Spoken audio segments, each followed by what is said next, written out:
የአባቶቻችን አምላክ ቅዱስ እግዚአብሔር አነሳስቶ እንዳስጀመረን አስጀምሮ እንዲያስፈጽመን የእሱ ቅዱስ ፈቃዱ ይሁን።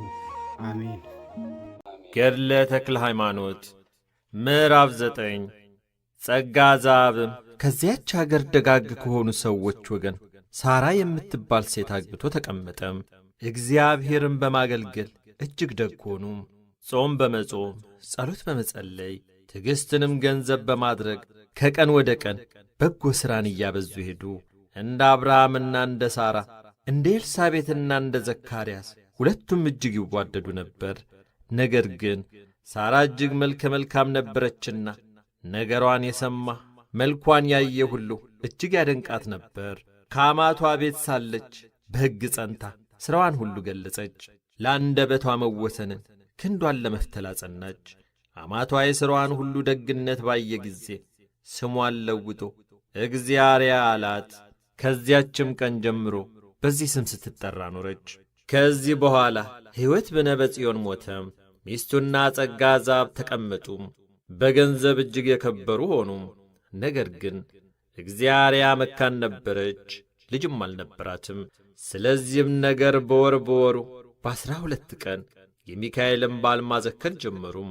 የተራበ በማብላት የተጠማ በማጠጣት የታረዘ በማልበስ ነዳያንን በማክበር የተቸገሩትን በመርዳት ቀን ያዋረዳቸውን ወራት የባሳቸውን በመደገፍ እንግዳ መቀበል ግን የዘወትር ልማዳቸው ነበር። እነሱን ያየ ልጅ እንደሌላቸውም የሰማ ሁሉ ያዝን ነበር። የአገራቸው ሰዎች ሁሉ እርስ በርሳቸው በሰውና በእግዚአብሔር ዘንድ የእግዚአርያና የጸጋ ባነዋወር ምን ያምር ምንኛ ይወደድ ይሉ ነበር። እግዚአርያም መካን ስለሆነች በልቡ ንዋ ታዝን ትቈረቈር ነበር። ነገር ግን ልጅ ይሰጣት ዘንድ ልቡናዋን አጽንታ ወደ እግዚአብሔር ለመነች። ማለዳ ወደ ቤተ ክርስቲያን ሄዳ እንዲህ ብላ ለመነች። የመላእክት አለቃ የሚሆን የሚካኤል ጌታ ኢየሱስ ክርስቶስ ሆይ የመላእክት ፈጣሪ አንተ ነህ። የዓለሙ ሁሉ ጌጥ መገኛ አንተ ነህ። ያዘኑትን ደስ የምታሰኛቸው አንተ ነህ። ለተቸገሩትም ረዳታቸው አንተ ነህ። በዓለሙ ዳርቻ ላሉት ሁሉ አለኝታቸው አንተ ነህ። በባሕርም ላሉት ሁሉ አለኝታቸው አንተ ነህ። የነገሥታቱም ገዥ አንተ ነህ። የመላእክት ጌታቸው የመላእክት ኃይላቸው አማልክት ዘበጸጋ ለተባሉ ፈጣሪያቸው አንተ ነህ። የመብረቅ ምሰሶች ሁሉ የሚታዘዙልህ ነፋሳትና ብልጭልጭታም ነጐድጓድም የሚገዙልህ ለይኩን ብርሃን ባልከው ትእዛዝ የከዋክብትና የጨረቃ የፀሐይ መመላለስ የተሠራም በጌትነት ጽናትና በካህሊነትህ አቤቱ ልመናዬን ስማኝ። ቸርነትህን የሚያገለግል ልጅ ስጠኝ። አንተን የማያገለግል ከሆነ ማኅፀኔን ዝጋ ብላ ለመነች። ይህም ብላ ወደ ቤቷ ተመልሳ ገባች። የባሏ የጸጋ ዘአብ ሥራ ግን ጠዋት ማታም በመዓልትም በሌሊትም ወደ ቤተ ክርስቲያን መገስገስ ነበር። ዕጣን ለማጠን የሚሄድበትም ጊዜ አለም። መሥዋዕት ለመሥራት የሚሄድበትም ጊዜ አለም። ዳዊት ለመድገምም የሚሄድበት ጊዜ አለም።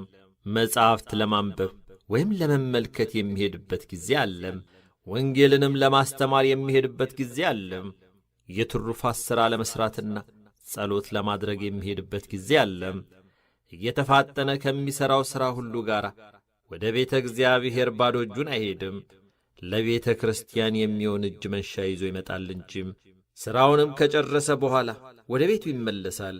እንዲህ እያደረጉ ብዙ ዘመን ተቀመጡ።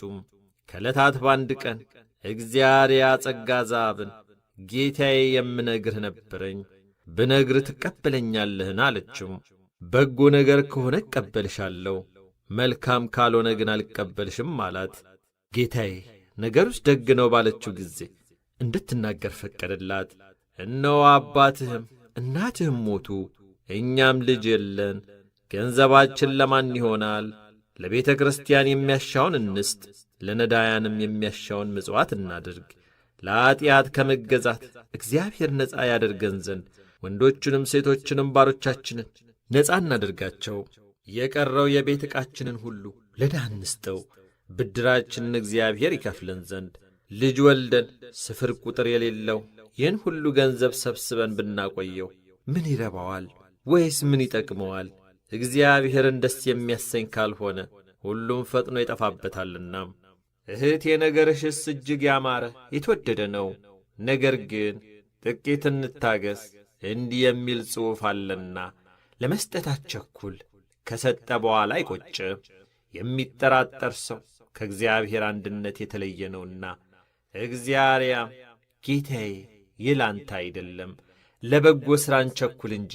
ሰው ከሞተ በኋላ እግዚአብሔርን የሚያመሰግነው ማን ነው? ለመስጠት ሲቻለን መጽውተን ነፍሳችንን ደስ እናሰኛት፣ ፈጣሪያችንንም ደስ እናሰኘው እንጂ።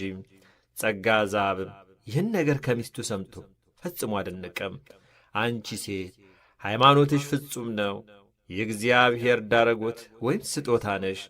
ስለ አንቺ ነቢይ እንደ ተናገረ እናገራለሁ። ሥራና ልጅ ስም ያስጠራሉ። ከሁለቱም ይልቅ ልቡናዋ ቀና የሆነ ሴት ትበልጣለች። ወዳጅ ወገን በዘመናቸው ይጠቅማሉ። ከእነሱ ይልቅ ለባሏ ደግ የሆነች ሴት ትበልጣለች።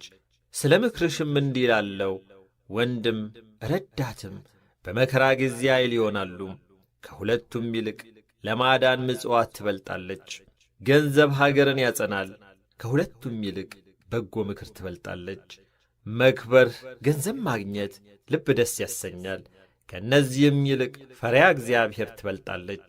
የምታሳጣቸው የለም፣ ረዳት አትሻም። ፈሪያ እግዚአብሔር እንደ ገነት በረከቷ ብዙ ነው። ፍጹም ክብር፣ ተድላ ወይም ደስታ በሷ ይገኛል። አንቺ ሆይ ልቡናሽ በጎ ነገርን አስቧል። እውነት ነገር ተናገርሽ፣ ያልሽኝን ሁሉ ፈጥኜ አደርጋለሁ። ይህንንም ተናግሮ ገንዘቡን ሁሉ ለነዳያን መጸወተም። ባል፣ ልጅ፣ ረዳት የሌላት አሳዳጊ፣ መጋቢ በሌለው ሁሉ ረዳም። ቸር የሆነች ሚስቱ እንደ ነገረችው እኩሌታውን ገንዘብ ለቤተ እግዚአብሔር ሰጠም። ዳግመኛ ወንዶችንም ሴቶችንም ባሮቹን ጠርቶ ወደ ወደዳችሁት ሂዱ፣ ለእግዚአብሔር ብዬ ከመገዛት ነጻ አውጥቻችኋለሁ፣ እኔንም ሚስቴንም ከዲያብሎስ መገዛት ነጻ ያደርገን ዘንድ። ወንዶችም ሴቶችም ባሮቹ እንዲህ ባላቸው ጊዜ እጅግ አዘኑ። ጌታችን ምን አደረግን? አባታችን ሆይ የሚያሳዝን ሥራ ምን ሠራን? ብንበድልህም እነሆ አለንጋ ጅራፍ በፊትህ አለ፣ ግረፈን እንገረፋለን አሉት። ጸጋ ዛብም ያሳዘናችሁኝ ነገር የለም፣ በእውነት ከፊቱ ቆመው የሚያገለግሉት በካህናት በአባቶቼ በረከት እግዚአብሔር ይባርካቸው። ከእኔ ቤት ልትኖሩ ብትወዱ ግን እንደ ቤት ልጅ ሆናችሁ ኑሩ እንጂ ባሮች አይበሏቸው። ወንዶችንም የጸጋ ዛብ ወዳጆች፣ ሴቶችንም የእግዚአርያ ባለሟሎች ይበሏቸው አላቸው። እንዲህም ባላቸው ጊዜ ሴቶቹም ወንዶቹም ደስ ብሏቸው እጁን እግሩን ሳሙት። ወንዶቹም ሴቶቹም እንደ ባለቤት ነፃ ሆነው ከእሱ ጋር ብዙ ዘመን ተቀመጡ።